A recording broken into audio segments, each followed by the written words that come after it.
Hi hello welcome to our channel. నాకు నిన్న ఒక కామెంట్ వచ్చింది. వజ్రం కిషోర్ అనే నేమ్ నుంచి తనకు 3 years బ్యాక్ మ్యారేజ్ అయిందంట. సో ఫస్ట్ మ్యారేజ్ అయిన 1 yearలో కన్సీవ్ అయింది. బట్ హార్ట్ బీట్ లేదని బేబీని క్లీన్ చేసేసారు. సో నెక్స్ట్ నాకు మళ్ళీ కన్సీవ్ కాలేదు సిస్టర్, నాకు ప్రెగ్నెంట్ అవ్వాలని ఉంది అని చెప్పి తను కామెంట్ చేసింది. నాకు యూట్యూబ్లో ఫస్ట్ వచ్చిన కామెంట్ నేను తనకు ఇప్పుడు ఈ వీడియో ద్వారా తెలియజేస్తున్నా ఏంటి అనేది. హాయ్ వజ్రం కిషోర్ గారు, మీ ప్రాబ్లం ఏంటో నాకు అర్థమైంది. కాకపోతే నేను మీకు చెప్పాలనుకుంటున్న విషయం ఏంటంటే, మీకు పీసీఓడి ఏమన్నా ఉందా? పీసీఓడి ఉంటే దానికి టాబ్లెట్స్ ఏమైనా యూజ్ చేస్తున్నారా? అండ్ థైరాయిడ్ ఏమైనా ఉందా? మీరు వెయిట్ ఏమైనా గెయిన్ అయ్యారా ఈ మధ్యలో? సో వెయిట్ గెయిన్ అయినప్పుడు పీసీఓడి ఉన్నప్పుడు కూడా మనం కన్సీవ్ కాలేము. ఎందుకంటే నేను సఫర్ అయిన ప్రాబ్లమే చెప్తున్నా. నాకు ఫస్ట్ మీకు పీసీఓడి ఉందా లేదా అనే తెలియజేయాల్సి ఏంటంటే, మీరు ఏమైనా వెయిట్ గెయిన్ అయ్యి మీకు ఫేస్ మీద యాంక్ని బాగా పింపుల్స్ వస్తున్నాయంటే, హెయిర్ లాస్ అవుతున్నా, కాకపోతే కొంచెం ఒబేసిటీ అయినా, వెయిట్ లాస్ అయినా ఐటమ్స్ తగ్గించండి. విటమిన్స్ మినరల్స్ ఉన్న ఐటమ్ తీసుకోండి. దీనివల్ల ఏమైతుందంటే బాడీలో ఫ్యాట్ బన్నే ఎగ్ క్వాంటిటీ అనేది రిలీజ్ అవుతుంది.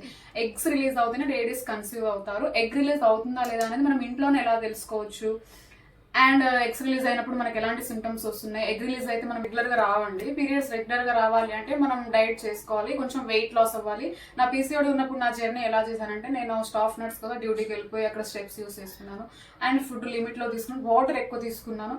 వాటర్ తీసుకోవడం వల్ల బాడీ డిహైడ్రేట్ కాదు, అండ్ మినరల్స్ అవన్నీ బాడీకి అంతాయి. బ్లడ్లో డైరెక్ట్ అయిపోతుంది కాబట్టి వాటర్ ఎక్కువ తీసుకోవాలి, ఫుడ్ మంచి ఫుడ్ తీసుకోవాలి. అవుట్ సైడ్ ఫుడ్ అస్సలు తినొద్దు, రోడ్ సైడ్ ఫుడ్ ఏం తినొద్దు. ఏమైనా తినాలనిపిస్తే ఇంట్లో చేసుకొని తినండి. దానివల్ల వెయిట్ లాస్ అవుతారు అండ్ బాడీ కూడా మంచిగా ఫిట్గా అవుతుంది. ఎగ్ క్వాలిటీ అనేది మంచిగా రిలీజ్ అవుతుంది. సో ఇప్పుడు మనకి ఎగ్స్ రిలీజ్ అవుతుంది, అప్పుడు మనకి సిమ్టమ్స్ ఏమొస్తాయి?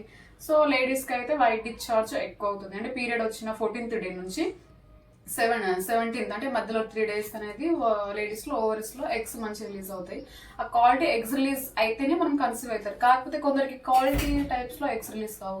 మంచి క్వాంటిటీలో ఎగ్ రావాలి అంటే మనం చియా సీడ్స్ ఉంటాయి కదా, చియా సీడ్స్ నైట్ వాటర్ నానబెట్టుకుని మార్నింగ్ తాగొచ్చు. అండ్ పీనట్ పల్లీలు తింటే కూడా QTH అనే హార్మోన్ వల్ల ఎగ్స్ రిలీజ్ అవుతాయి. పల్లీలు డైలీ ఎలా తినాలనేది నేను మీకు నెక్స్ట్ వీడియోలో చేసి పెడతాను. మంచిగా peanuts and chia seeds, fruits to vegetables అన్ని హెల్దీ ఫుడ్స్ తినండి, మీకు ఎగ్స్ రిలీజ్ అవుతాయి. ఎగ్స్ రిలీజ్ అయినప్పుడు ఉమెన్ అండ్ మేల్ మంచిగా పార్టిసిపేట్ చేసుకుంటే ఈజీగా కన్సీవ్ అవ్వచ్చు. నేను ఏ పొజిషన్లో అలాంటి వీడియోస్ అన్ని మీకు చేస్తాను. మీకు కొన్ని డౌట్స్ ఉంటాయి కదా, ఆ డౌట్స్ నాకు కామెంట్ చేయండి. ఆ కామెంట్స్ని బట్టి నేను వీడియో తీసి మీకు పెట్టేస్తాను. సో నా కంటెంట్ కనుక మీకు నచ్చితే నా ఛానల్ లైక్, షేర్, సబ్స్క్రైబ్ చేసుకోండి. అండ్ నెక్స్ట్ వీడియోలో నేను మీకు చెప్పాలనుకుంటున్నా ఏంటంటే, ఉన్నాయి కదా ఈరోజు ఎగ్ రిలీజ్ అవుతుందని మీకు తెలిసే సిమ్టమ్స్ ఏంటి, అండ్ ఎప్పుడు ప్లాన్ చేసుకోవచ్చు, ఏ పొజిషన్లో ప్లాన్ చేసుకోవచ్చు, ఎన్ని డేస్ వరకు ప్లాన్ చేసుకోవచ్చు అనేది నేను మీకు నెక్స్ట్ వీడియోలో చేస్తాను. అంతవరకు బాయ్ బాయ్.